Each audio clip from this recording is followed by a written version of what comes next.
राधे राधे। तो भक्तों, भाद्रपदी मास की शुक्ल पक्ष की एकादशी का नाम है वामन एकादशी, जिसको जल झूलनी एकादशी भी कहते हैं। वामन एकादशी में हमको भगवान वामन का पूजन पाठ करना चाहिए। धूप दीप और नैवेद्य से भगवान की पूजा अर्चना करनी चाहिए। इससे श्री हरि भगवान अति प्रसन्न होते हैं और हमारी मनों की कामना पूर्ण करते हैं। तो चलिए कथा श्रवण करते हैं। युधिष्ठिर बोले, भाद्रपद शुक्ल पक्ष की एकादशी का क्या नाम है? कौन देवता है? क्या विधि है और क्या पुण्य है? सो हमसे कहो। श्री कृष्ण बोले, हे राजन, स्वर्ग मोक्ष को देने वाली, सब पापों को हरने वाली परम पवित्र वामन एकादशी की कथा में तुमसे कहता हूँ। हे नरप, इसको जयंती एकादशी भी कहते हैं। इसके श्रवण मात्र से सब पाप दूर हो जाते हैं। अश्वमेघ यज्ञ का फल भी इसके व्रत से बड़ा नहीं है। इस जयंती का व्रत पापियों के पापों को दूर करने वाला है। जिन वैष्णवों ने भादों के महीने में वामन देव जी का पूजन कर लिया, उसने मानो त्रिलोकी का पूजन कर लिया। श्री कृष्ण बोले, हे राज शार्दूल, पापों को दूर करने वाली कथा को सुनो। हे नरप, पहले त्रेता युग में बलि नाम का दैत्य था। वह भक्ति में तत्पर होकर नित्य प्रति मेरा पूजन करता था, परंतु उस महात्मा ने इंद्र से बैर करके मेरा दिया हुआ इंद्रलोक जीत लिया। इस बात को देखकर सब देवताओं ने एक चित्त होकर विचार किया कि भगवान के पास चलकर ये सब वृतांत कहना चाहिए।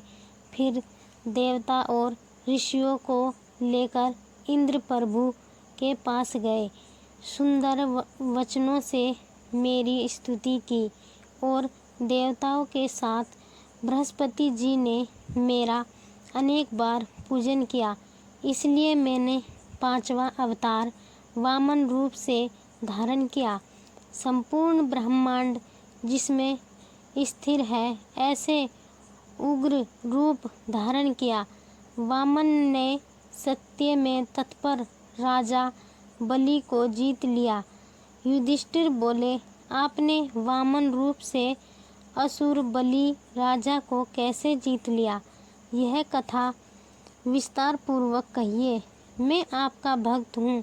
श्री कृष्ण बोले, मैंने ब्रह्मचारी बालक का रूप लिया। फिर राजा से प्रार्थना की कि मुझे 3 पैर भूमि दीजिए, वह मुझको 3 लोकों के समान होगी। हे राजन, यह दान मुझको देना चाहिए।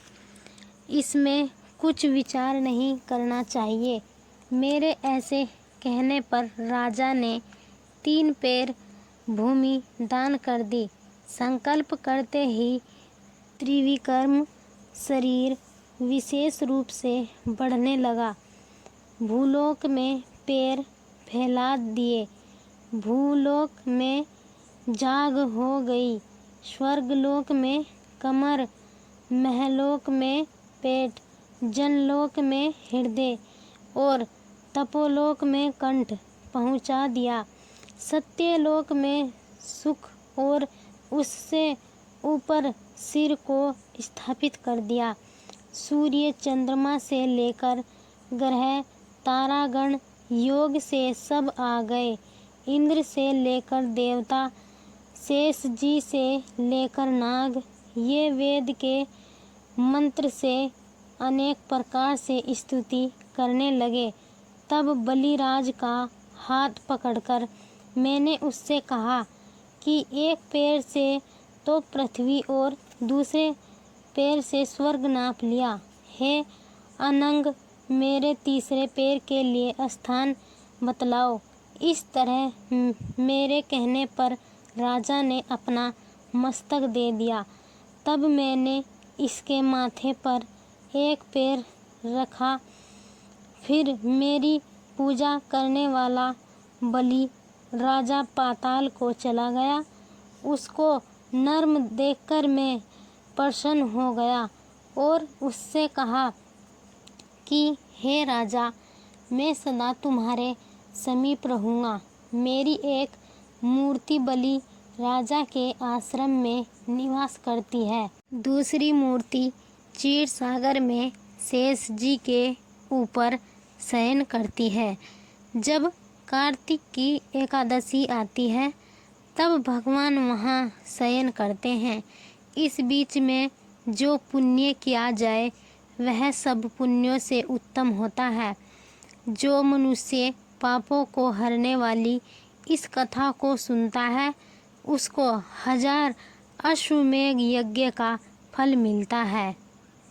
तो भक्तों, यह थी वामन एकादशी व्रत कथा। आगे की कथा श्रवण करने के लिए हमारा YouTube चैनल सब्सक्राइब जरूर करें। राधे राधे।